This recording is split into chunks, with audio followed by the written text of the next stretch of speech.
Vous avez longtemps entendu parler de ce jeune inventeur africain, ivoirien, camerounais qui a fabriqué une voiture qui marche à essence, qui marche à énergie. Vous avez entendu parler de ce jeune qui a révolutionné l'industrie agricole en transformant les produits, qui a créé cette machine. Vous avez entendu parler de ce nouveau produit d'un jeune africain. Mais après, que deviennent tous ces inventeurs? Vous vous êtes posé la question?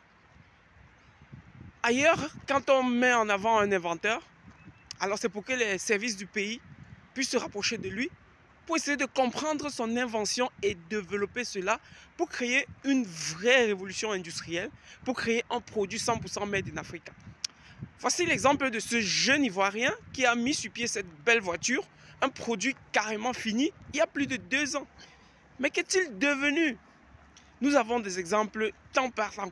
Vous avez entendu parler de ce jeune Namibien, un autodidacte qui a mis sur pied l'hélicoptère qui ne prend pas d'essence, qui est 100% rechargeable. On ne connaît pas la source d'alimentation et qui n'a pas pu breveter son invention parce que les nations occidentales sont en train de le bloquer. Mais qu'a fait son pays pour le soutenir? Il y a un peu moins d'1 an, on disait qu'il est mort, il a porté disparu, on ne sait pas ce qu'il est devenu. Et comme par miracle, on entend qu'un inventeur a labellisé un produit qui ne consomme pas, une invention hélicoptère qui ne consomme pas d'énergie. Donc vous voyez, les Africains, nous négligeons nos créateurs, nous négligeons nos inventeurs.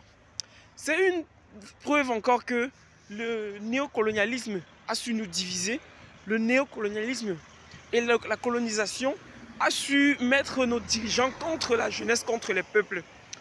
Tant que nous ne révolutionnons pas cela, tant que nous ne comprenons pas aussi que le développement de nos pays et notre bien-être vient aussi des inventeurs, des jeunes créateurs africains qu'il faut promouvoir, ça devient très difficile. Ça devient très difficile de changer la donne. Aujourd'hui, on parle d'émergence en Afrique, mais on ne peut pas émerger avec les produits des autres. Sur tout le continent, nous consommons des véhicules, des voitures importées. Toutes les pièces de rechange sont importées. Pourtant, nous avons des jeunes créateurs. Suivez l'exemple de cet Ivoirien qui a mis sur pied cette voiture. C'est qu'il est carrément inerte depuis plus de 2 ans. Pourtant, ça pouvait déjà révolutionner le secteur. Cette semaine, nous avons commencé avec la Côte d'Ivoire, mais nous allons également continuer avec le Cameroun, avec le Nigeria, avec plein d'autres pays.